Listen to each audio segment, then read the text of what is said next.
Bafowethu sekuphinde kwasa. Hey, njoba sazike bafowethu ukuthi busaqhubeka ubufakazi abantu abethula ubufakazi kubona omabili ama commission. Kuna head okay lapha eParliament bese kuba noMadlanga commission. Izolo ke sizwile ukuthi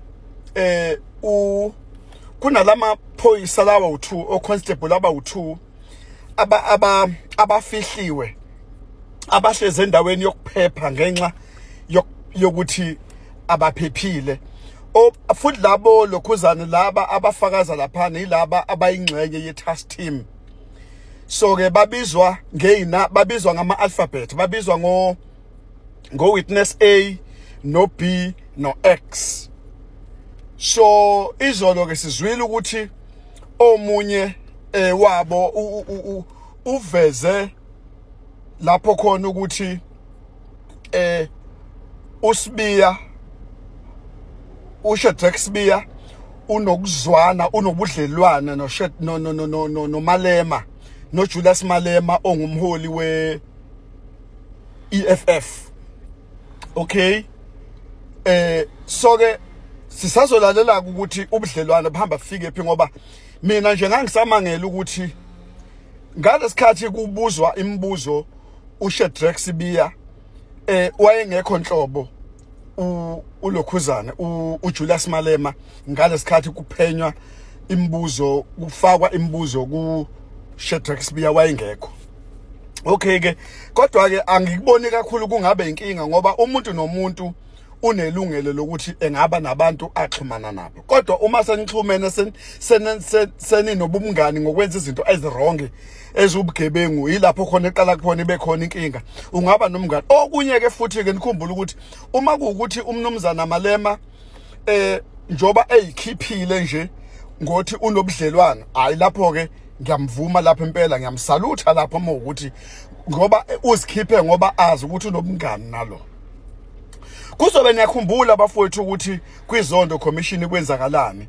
Wathi owayeumongameli ubaba uJacob Zuma lona uzondo akazirecuse ngoba banobudlelwano banobungane naye, wanqaba uzondo ukuzirecuse. So ke ngihlanganise lapho ke le puzzle ukuthi uma kuukuthi umnomzana uMalema uzirecusile ukuthi kungabuye yena ozophenya lo ulokhuzana uShadrack Sibiya, hayi ke lapho mfowethu, hayi uyishayile ke Juju lapho, uyishayile ke Juju lapho. Kodwa ubufakazi ebengibulindele kakhulu yilobu buka minister Mchunu, minister Senzo Mchunu. Ngiphoxekile bafowethu, ngiphoxekile at the same time ngijabule ngoba uyena umuntu obebukeke ngazuthi nje lama allegation awekho wala yabona. So njengomuntu osupporta uGeneral Mkhwanazi from day 1, from July 6 up to date, ngisachazekile ukuthi bonke labantu bayizigebengu ngempela, bayizikelemunqa, imuhunqanqe yezigebengu labantu ngempela, ngoba uyazi ufuna ukubalekela yonke imibuzo ukuyiphendula kanayo ianswer straight ekuphenduleni imibuzo. Uyabona nje uMchunu, hayi bafowethu ngiphoxile uMchunu akaphethe lutho. Okokuqala okungiphoxa kakhulu ngoMchunu ukuthi uMchunu wathola iposition and akakaze yena azifundise ngale position ayitholile ayinikiwe. Uma nganikwa iposition noma ngabe yipi, into yokuqala nje ukuthi ngenze sure ukuthi ngiya researcha, ngiyazifundisa ngokuthi kusetshenzwa kanjani kule position enginikezwe kuyona. Wena ngempela uvese ungene nje uzohlangana nezigebengu, uze ngempela ungene ogibeni onje ukuze ngempela uzodisbanda abantu abaronge engafanele kuba disbande. Uhluleke totally ukuphendula imibuzo. Futhi yazi bakwethu bengekho lutho nje lapha na ku headcock eParliament, bekukade yonke into bihamba kahle bi right. Umuntu ofike nayinkinga wayenza yonke into yaronge, yasawa yonke into, uyena uMchunu uqobo lwakhe ufike wamosha yonke into ngokuba defensive. Alokho efuna ukuthi ezama ukusebenzisa lento ukuthi ngoba ame politician efuna ukuqhamuka nama justification ukudefenda. Can you imagine mfethu uyobuza imibuzo lapha kodwa wena into ibhekile ufuna ukuzidefend, wavese waba nama on goal amaningi.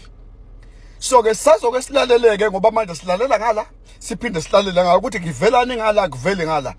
Kodwa nje siyibheka into eziningi ukuthi ubani ukwenzakalani kodwa nje kujulile ngoba iBig 5 sizoza ukuthi obani nobani ngoba leli ibhunu lempandla leli eliuPort Sullivan lengathi lilingxenye yeBig 5 lisikele umuntu elikhulu ekofuneka igcine libanjwe ngempela sifakwe ejele. Kodwa nje amgeke ukuthi sisaphenywa phela akumiwe kodwa sifuneka liboshe lo mlungu kufuneka aboshwe isigebengu lesi ngoba naye unobuzo obu3. So ke nje abafowethu sesayibheka le ndaba ngoba ijulile. Uyazi uNkulunkulu akabizi noma ubani akasebenzi nanoma ubani ezintweni kanje. Wakhetha kahle uma ekhethe uGeneral Nhlanhla Mkhwanazi ukuthi adile nalo daba ngoba ilujulile phela wengane kwethu lujulile lolu daba. Akusilona udaba lolu lotho. Akulona udaba lengane lujule ngempela lolu daba. We salute you my general. Sir General, we salute you.